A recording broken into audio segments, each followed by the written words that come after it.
chega na casa para ouvir palestra assim, como eu tenho o privilégio de ver vocês aí hoje, e eu também já tive aí um dia, todos nós tivemos, e algumas dúvidas começam a ser esclarecidas, ao mesmo tempo em que novos questionamentos vão surgindo. Vai dando uma curiosidade, porque a gente vem parar na casa espírita kardecista cristã. Essa é a minha concepção, e eu não sou dona da verdade, mas eu acho que quase todo mundo que vem parar na casa espírita kardecista cristã é porque não encontrou as respostas que buscava em algum outro lugar. Porque todos nós, de família, de origem, dizemos: eu sou católico, na minha família eu aprendi assim, eu aprendi assim. E aí, de repente, a gente está numa casa espírita kardecista cristã. E o barato do espiritismo cristão é a decodificação tão clara que foi feita pelo Espírito de Verdade do Evangelho de Jesus, que está muito lindo aqui também, mas quando eu pego o Novo Testamento para ler, porque o Velho Testamento nós estamos falando de livros históricos, livros proféticos. Para quem é curioso, é muito bom de ler, saber como as coisas aconteceram desde o começo, mas o Novo Testamento, eu tenho um entendimento, mas quando eu pego o Evangelho segundo o Espiritismo, o entendimento é completamente outro, porque então ali a gente vai ter a contribuição, a colaboração de outros espíritos iluminados que já fizeram a passagem, que já sabem o que tem no outro lado, e que falam conosco com as duas visões, com essa visão de encarnados que nós temos aqui e com a visão deles já mais ampliada, expandida, e vão trazendo clareza. Uma das coisas que falta muito para nós quando nós estamos nessa busca é confiança e fé. E aí a gente vai ver. Quando Paulo falava, eu fui lembrando e disse: eu tenho que dizer isso porque qual é a concepção de fé? A concepção crística de fé, Paulo, falando aos Hebreus no capítulo 1, no capítulo 11, aliás, no versículo 1, ele diz que a fé é o firme fundamento das coisas que se esperam. Então, eu espero fazer um bom casamento na minha vida. E eu fundamento isso para mim. E é a prova das coisas que não se veem. Cara, mas eu nem namoro ainda. Eu estou dando um exemplo para todo mundo entender. Eu tenho o desejo de fazer um casamento incrível, mas eu preciso ter um parceiro, uma parceira. Cadê? Mas eu tenho certeza que vai acontecer. Eu tenho certeza que virá. Eu cresci numa família evangélica cristã e escutando uma mãe dizer: Deus proverá. Toda vez que a gente ficava desesperada, as filhas, porque não sei o que, a nota da prova, porque eu trabalho tal, e não sei o que. E a minha mãe olhava para a gente e falava: Deus proverá. Eu não entendia na época ainda, acho que as minhas irmãs também não, qual era o significado da palavra prover. Quando eu passei a entender, equivocadamente, eu entendi que prover era prover algo de material. Só que aí a gente vai aprender com o Cristo, que nos provê de alegria, que nos provê de saúde, que nos provê de esperança, que nos provê de confiança e nos provê de fé. Mas quando você liga esses últimos três, esperança, confiança e fé, se você não tem um, você não conecta no outro. Se fé é eu esperar por uma coisa que ainda não aconteceu, mas eu tenho certeza que vai acontecer, eu tenho convicção de algo. Tenho convicção do que é invisível, então Paulo estava correto, certo? A única coisa que eu sei é o que eu espero. E aí eu firmo no meu pensamento fortemente aquilo que eu espero. Eu quero passar numa prova, eu quero ser promovido, eu quero um novo círculo de amigos, eu quero ser palestrante do CRE. Mas se eu quero ser palestrante no CRE, eu preciso sair dessa cadeira e estudar e conhecer mais, descobrir mais, fazer muitas perguntas, obter muitas respostas, continuar com muitas dúvidas, até poder estar aqui um dia. São etapas, isso acontece com todos os professores, com todos os dirigentes, isso acontece com o Vivi, que está ali na recepção hoje. Vocês pensam que é fácil atender ali na recepção? Ah, não, é só burocrático, é só pegar a ficha. Não. Tem que estar com o coração cheio de amor, que as pessoas chegam nessa recepção cheias de angústia, muito nervosas muitas vezes, muito desesperadas, sem paciência de esperar. Às vezes tem fila, tem muita gente, a pessoa começa a reclamar, ela não sabe que ficha que pega primeiro. Olha que coisa. Mas ela está lá porque ela tem confiança que ela pode fazer aquele trabalho, ela tem fé que vai dar tudo certo. E esse é o mistério, né? Como é que você tem fé que vai dar tudo certo? Tu sabe? Não sei, mas eu confio. Qual é, então, o significado da palavra confiança? Confiar. Nos fala a irmã Dufour. Fiar com. Quem confia age incessantemente. Confiar quer dizer fiar com. Então, se eu tenho dúvidas, eu tenho que fazer questionamentos. Se eu faço questionamentos, eu preciso buscar por respostas. Se eu busco por respostas, mas eu busco numa única pessoa, num único guru, né, um mentor, num único livro, eu estou com uma verdade bem tacanha, bem pequenininha.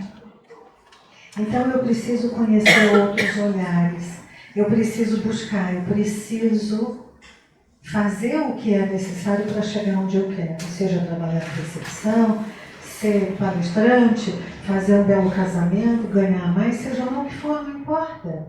O objetivo, a sua aspiração pode ser material, pode ser psicológica, pode ser espiritual, não tem problema. Nós estamos aqui espíritos em experiência humana e nós queremos de tudo um pouco, porque isso para nós é a felicidade relativa aqui desse mundo. Mas o que a irmã se fala para a gente nessa lição de confiança e fé, e aliás, me perdoem porque eu esqueci de dizer que nós estamos articulando um novo livro nas palestras desse ano, que é Vibrações de Paz em Família, está disponível para venda para quem quiser obter, e aqui são compiladas 3 obras de Irmãs Dufour, que ela contou na orelhinha do Vanderlei Oliveira. Tá? Esse é o livro desse ano, e aqui a gente está falando do capítulo 11 da primeira parte. A primeira parte é aquele livro maravilhoso dela, Lições para o Alto Amor. Então a irmã já coloca o tema da confiança e da fé dentro do alto amor. O que ela quer dizer? Se a gente não confia, não tem fé, a gente não se ama. Faz sentido? Porque então eu vou ficar sentada, vou botar um bumbum aqui na poltrona, vou ficar sentada esperando que qualquer pessoa me traga a resposta que eu estou precisando. Vou ficar sentada como uma boa criança narcísica, e faz sentido, isso faz sentido para a criança, mas nós estamos lamentavelmente acostumados a crescer carregando essa característica em nós. Quando não somos crianças, papai, mamãe, irmãos mais velhos, tio, tia, padrinho, madrinha, vão fazendo as coisas para nós e a gente vai recebendo tudo na mão, o mundo gira em torno do umbigo. A gente cresce, acha que ainda está nessa e fica esperando todo mundo fazer por nós. E enquanto a gente espera as respostas que somos nós que queremos, as respostas não chegam, todas as respostas que passam por nós não são boas o suficiente. não atendem a nossa necessidade, nós ficamos crianças birrentas e nos mantemos no marasmo. Então, o que a irmã se fala aqui é que fiar com significa com alguém, com um recurso, com alguma coisa. Eu quero fiar com o Paulo esse ano, lá no 3º ano. Se eu não confio nesse cara que é meu parceiro e os outros 2 que estão lá, o Marcos e o André, eu vou jogar o grupo para baixo. Ou se eu chego lá e digo, esses 3 caras aí, quem são esses caras para serem meus parceiros? Não é? Eu vou jogar o grupo para baixo do mesmo jeito. A gente tem que fiar com, fazer a nossa parte. Deu para entender que confiança é movimento? Fé é confiança em movimento. Confiança é agir com, é fiar com. Eu não posso ficar esperando receber do alto as coisas que eu quero. Eu demorei muitos anos para entender que quando a minha mãe dizia Deus proverá, não era para ficar sentada quietinha esperando, porque eu pensava, mas Deus proverá como? Eu tenho que fazer a prova amanhã. E eu ainda acho que não sei, ou eu não sei se eu sei, ou eu não sei o que eu sei. Né? Mas essa mãe também me ensinou, o papai falava pouco, mas também falava isso, né? O pai era mais austero, olhava e falava, você fez a sua parte? Né? A gente ficava olhando, a minha mãe falava, você estudou? Aí, aquelas coisas que vocês também já conhecem, um pouquinho mais. Porque a sua única obrigação na vida é acordar, comer, brincar e estudar. Você estudou? Você estudou? Vai firme. Deus proverá. Na hora vai acontecer. E eu fui crescendo, as minhas irmãs também, graças a Deus, acumulando muitas dessas experiências. A gente foi aprendendo desde pequeno a ter fé em alguma coisa que a gente não sabia se ia acontecer. Isso aqui depende de esperança. Em 1 Coríntios 13, quando Paulo fala do amor, ainda que eu falasse a língua dos homens e dos anjos, se eu não tivesse amor em nada seria, vamos lá para o último versículo desse capítulo, ele fala, agora pois restam a fé, a esperança e o amor. Mas o maior deles é o amor. E irmã se considera uma lição para o alto amor, a gente aprender a desenvolver confiança e ter fé. E manter a esperança. Porque senão a gente fica numa esperança vazia de que outras pessoas, de que o mundo, de que sei lá eu quem, venha e me traga aquilo que eu preciso. Existem histórias assim? Existem. A gente vai ver muitas histórias assim no próprio Evangelho do Cristo. A pessoa estava morrendo de fome, esperava muito por um prato de comida e aquele prato de comida apareceu. Mas as maiores lições vêm de que essa pessoa não estava só sentada esperando o prato de comida, ela tinha certeza que ia aparecer. Uma mulher que sofria de sangramento por 12 anos, já tinha passado por todos os médicos e não era curada de jeito nenhum. No meio de uma multidão, ela pensa, se eu conseguir me embrenhar nessa multidão e tocar na veste de Jesus, eu vou ser curada. E ela fez isso, quase se arrastando. E ele então diz, virtudes foram retiradas de mim. Eu sinto que me roubaram, entre aspas, no bom sentido, energia. Ele sentiu na hora e aquela mulher se curou. Um centurião chega nele e fala, mestre, meu funcionário está morrendo, eu preciso muito que o senhor vá até lá em casa para ver. E Jesus olha para o centurião e mostra a multidão. E o centurião entende e diz assim, eu tenho certeza que mesmo sem eu lá, o Senhor pode curá-lo. E quando o centurião chega na casa, o seu funcionário havia sido curado. 4 amigos de um cego sobem com ele no telhado de uma casa, retiram as telhas e fazem um espaço que dá para passar com a maca dele, exatamente no ponto em que se encontrava Jesus, pregando para uma multidão. Eles sabiam que não conseguiriam chegar lá como um amigo. Eles descem a maca por aquele buraco, porque eles tinham certeza que ele voltaria a enxergar. E nesta lição específica, irmã se pega de uma passagem do Evangelho de Mateus, no capítulo 9, a cura de 2 cegos. Jesus sai de um tabernáculo, onde ele estava pregando, e 2 cegos vão atrás dele. Ele percebe que ele está sendo seguido.